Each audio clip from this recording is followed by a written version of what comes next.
Welcome to this tutorial on parliamentary procedures. My name is Marike Dijksterhuis and I am District Parliamentarian. Years ago, I saw Ordos 100, a documentary by the Chinese political artist Ai Weiwei. For his project, he invited 100 architects from all over the world, each to design a villa for a newly built community in Inner Mongolia. They all arrive on the spot with mainly their own project in mind. But when they're brought to the building site for the first time, a huge empty stretch of land, they suddenly realize that each individual villa will be part of a bigger community, so they will also have to take into consideration what the other architects want. And the movie shows how they struggle to organize themselves, how to have all voices heard, and how to structure their decision-making process. And finally, they find a way out of the chaos by adopting parliamentary procedures.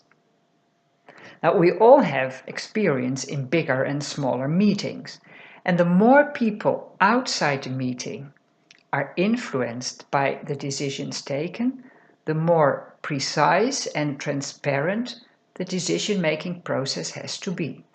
And that's why we use rules in local and national governments, at the United Nations, and at the various business meetings of Toastmasters.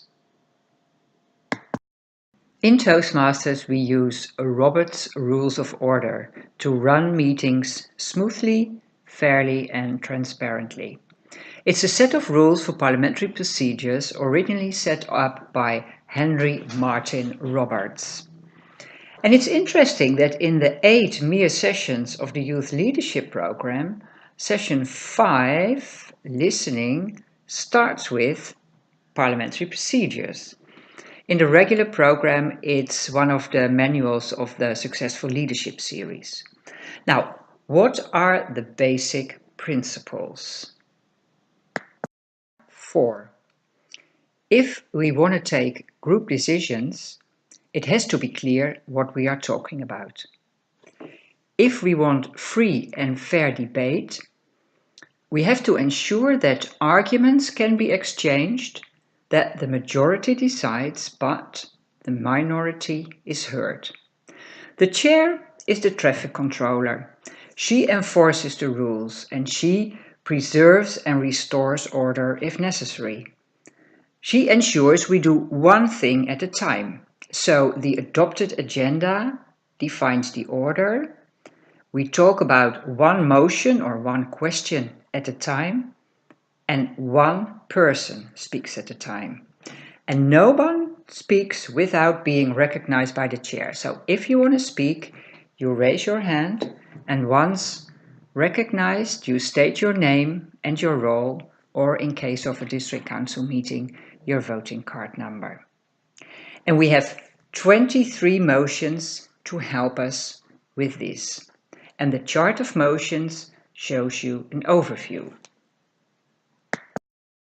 I will explain the rules we use most, starting with the main motion. To bring something up, a member has to move a topic in front of the assembly. And another member has to say, "I second," to validate it's relevant for more than one person. Seconding doesn't necessarily mean that you agree with the topic. It means you think the topic is relevant to discuss. You don't have to state your name and you don't have to be recognized by the chair to second. And if no one seconds, the motion drops. And then the chair repeats the motion, and from that moment on it belongs to you, the assembly. And she opens the floor for discussion. And first the motion carrier can speak in favor, and then somebody opposed can speak up, and then it goes to and fro. And if all has been said, the chair will ask if the assembly, you, is ready for the vote. And then those opposed raise their hand, Those in favor raise their hand. The abstentions, and then the chair announces the result and whether the motion is carried or rejected. I hear a rhythm to it. The rhythm of a motion. I move. I second. It has been moved and seconded. I open the floor for discussion. In favor, opposed. In favor, opposed. Proceed to the vote. Opposed. In favor. Abstentions. Carried or failed. Piece of cake, one might think. But there's more to it. As mentioned before, we have 23 motions. And now we're going to dig a little deeper. These 23 motions are divided in subsidiary, incidental, and privileged motions, and they appear here in their order of precedence. We already discussed the main motion at the bottom. Next, we have 7 subsidiary motions. You can use them to modify or dispense of the main motion under consideration. Next, we have 8 incidental motions that rise out of other motions. And finally, we have those 5 privileged motions. They have no connection to the main motion, but they demand immediate consideration and as such have precedence over all other motions. The subsidiary motion we use most is the amendment. During the discussion about a motion, someone might want to change the wording of it.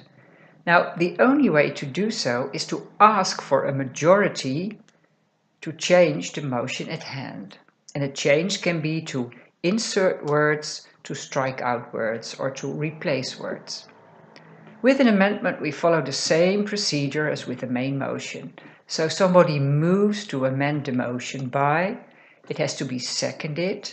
The chair restates the amendment. It has been moved and seconded to amend the motion by. I open the floor for discussion. In favor, opposed, in favor, opposed. And if no second amendment is made, we can proceed to the vote. If the amendment is carried, the original main motion is changed, and this becomes the pending motion now. The chair restates it, and then we follow the whole procedure until the voting process again. If the amendment is rejected, we return to the original main motion. The chair restates it, open the floor for discussion until the final voting part. And fortunately, we can have no more than 2 amendments for one main motion. Let's visualize this. Here you see the main motion, the first amendment, and the amendment to the amendment. Let's take an example. A member moves that all club officers get a training in parliamentary procedures during at least one club officer's training. It is seconded. So the chair restates, it has been moved and seconded, etc. I open the floor for discussion. And during this discussion, a second member moves to amend the motion by replacing all club officers by all district council members. It is seconded. So the chair restates, it has been moved and seconded to amend the motion, etc. I open the floor for discussion. And during the discussion, a third member moves to amend the motion by replacing at least one club officer's training by at each club officer's training. It is seconded. And now we've reached the second amendment, so now we can move to the voting part. Let's start with the second amendment. The chair states, it has been moved and seconded to replace at least one club officers training by at each club officers training. I open the floor for discussion. Normally there won't be any discussion anymore, so she asks, are you ready to proceed to the vote? Let's say the amendment is rejected. Then the chair moves to the first amendment, and the chair restates, it has been moved and seconded to replace all club officers by all district council members. I open the floor for discussion. Are you ready to proceed to the vote? Let's say this amendment is carried. And then the chair moves to the amended main motion and restates, it has been moved and seconded that all district council members get a training in parliamentary procedures during at least one club officers training. I open the floor for discussion. Are you ready to proceed to the vote? And the motion is carried.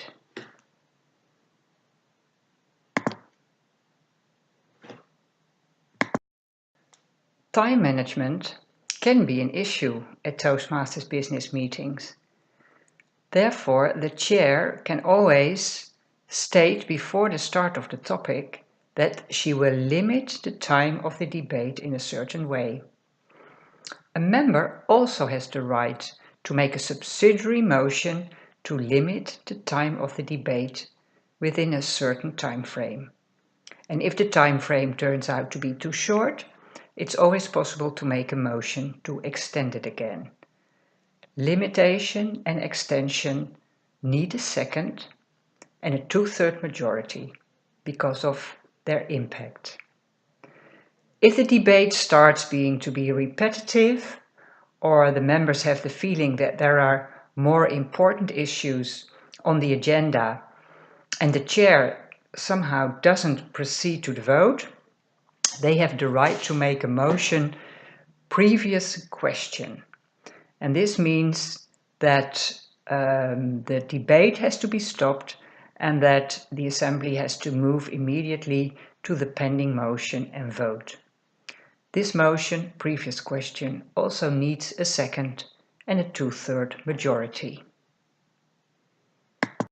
Members have the right to ask questions to obtain clarity and for adherence to the rules of the game. The motion point of information guarantees all members the right to ask questions to obtain this clarity. It doesn't need a second, there's no debate and no majority needed. If members have the impression that the rules are violated, they can use the incidental motion point of order at any time without a second, debate or majority. The chair will ask them to explain their point, and she will either take it and restore order or explain why the rules have not been violated. And since it is the role of the chair to enforce order, she can at any time make a point of order and explain why an action or motion is out of order. Once you know the rules of the game, business meetings become so much more effective, enjoyable, even fun. So I encourage you all to practice as much as possible. And let's once more do the rhythm of the motion. I move. I second. It has been moved and seconded. I open the floor for discussion. In favor, opposed. In favor, opposed. Proceed to the vote. Opposed. In favor. Abstentions. Carried or failed.